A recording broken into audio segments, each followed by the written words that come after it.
নমস্কার বন্ধুরা, ধৃতিকণা রান্নাঘরে আপনাদের সবাইকে স্বাগত। আজকের রেসিপি হলো সবজি দিয়ে নিরামিষ খিচুড়ি। খিচুড়ি খেতে কে না ভালোবাসে, তবে বর্ষার দিনে খিচুড়ি খাওয়ার মজাই আলাদা। খুবই সহজ পদ্ধতিতে এবং কম সময়ের মধ্যে আমি খিচুড়ি কিভাবে বানাই সেটাই আপনাদের সাথে শেয়ার করব।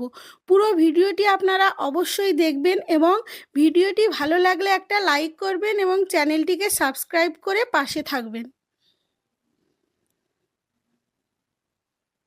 এই রেসিপির জন্য চৌকো চৌকো করে কয়েকটা কুমড়ো কেটে নেব, একটু লম্বা লম্বা করে কিছুটা পরিমাণ বিনস, কয়েকটা গাজর কেটে নিয়েছি আর দুটো আলু এভাবে কেটে নিয়েছি।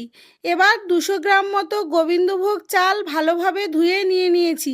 যেহেতু নিরামিষ খিচুড়ি করব তাই 150 গ্রাম মুগ ডাল নিয়ে নিয়েছি আর একটা টমেটো কেটে নিয়েছি।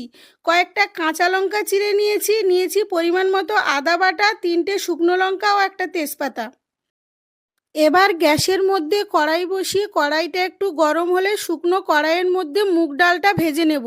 মুগ ডালটা হালকা ভাজা হয়ে গেলে একটা পাত্রের মধ্যে মুগ ডালটাকে নামিয়ে নেব এবং পরিষ্কার জলে ধুয়ে নেব।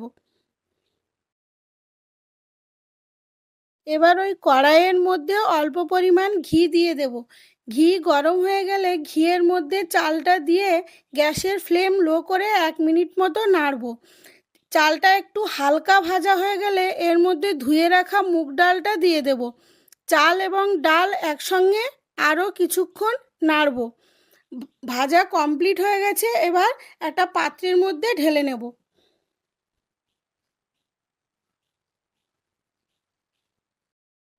এবার ওই কড়াইয়ের মধ্যে সর্ষে তেল দিয়ে তেলটা একটু গরম হয়ে গেলে কেটে রাখা গাজরগুলো দিয়ে দেবো। 1 মিনিট মতো গাজরগুলো নাড়তে থাকবো। গাজরের কাঁচা গন্ধটা চলে গেলে নাড়াচাড়া করে এবার এর মধ্যেই কেটে রাখা আলুগুলো দিয়ে দেবো। আলুগুলো দিয়ে 1 মিনিট মতো গাজর ও আলু একসঙ্গে কষতে হবে। আবার এর মধ্যে কেটে রাখা কুমড়োগুলো দিয়ে দেবো। কুমড়োগুলো দিয়ে আবার সবজিগুলো একটু ভালোভাবে ভাজবো। কুমড়োর কাঁচা গন্ধটা একটু চলে গেলে এর মধ্যে বিনসগুলো দিয়ে দেবো। একসঙ্গে সমস্ত সবজিগুলো নাড়াচাড়া করব। এবার এর মধ্যে স্বাদ মতো লবণ এবং পরিমাণ মতো হলুদ গুঁড়ো দিয়ে সবজিগুলো 2 মিনিট ধরে কষতে থাকবো। আমি সবজিগুলো এক এক করে দিয়ে একসঙ্গে কষে নিচ্ছি, আপনারা চাইলে আলাদা আলাদা করে সবজিগুলো কষে নিতে পারেন। এবার সবজিগুলো কষা কমপ্লিট হয়ে গেছে, একটা পাত্রের মধ্যে নামিয়ে নেব।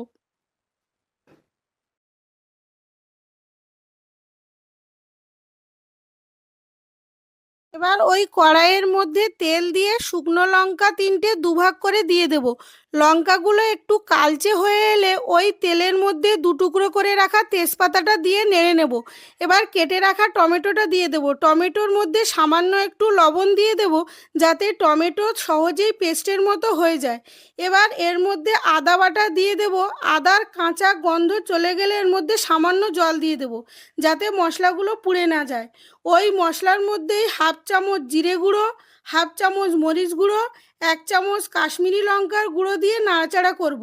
যেহেতু একটু জল দিয়েছিলাম তাই জল শুকিয়ে মশলা থেকে যতক্ষণ না তেল ছাড়বে ততক্ষণ নাড়তে হবে।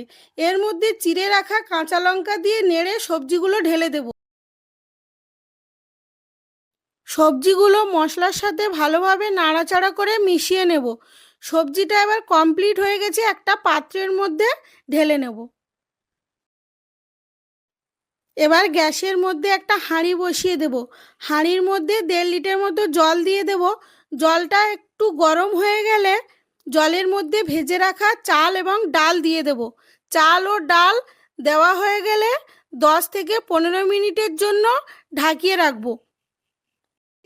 এবার ঢাকনাটি খুলে দেব। দেখুন, চাল ডাল 80% মতো হয়ে গেছে, 20% মতো বাকি আছে। এবার এই চাল এবং ডালের মধ্যে ভেজে রাখা সবজিগুলো এক এক করে দিয়ে দেব।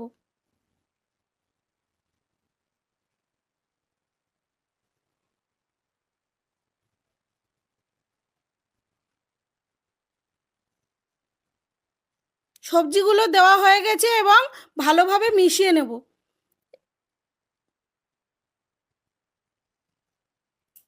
এবার এর মধ্যে স্বাদ মতো লবণ দিয়ে নাড়াচাড়া করব যাতে লবণ ভালোভাবে খিচুড়ির সাথে মেশে। আমি যেহেতু মশলার সাথে হলুদ গুঁড়ো দিয়েছিলাম, তাই এখন আর হলুদ গুঁড়ো দেবো না। এবার এর মধ্যে 1 চামচ গরম মশলা এবং অল্প পরিমাণ ঘি দিয়ে নাড়াচাড়া করে মিশিয়ে নেব।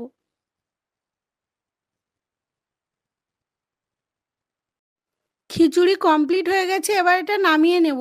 গরম গরম খিচুড়ি পাঁপড় ভাজা ও বেগুন ভাজার সাথে সার্ভ করতে পারেন। আজকের মতো ভিডিওটি এখানেই শেষ করছি। পরবর্তী ভিডিওতে দেখা হবে।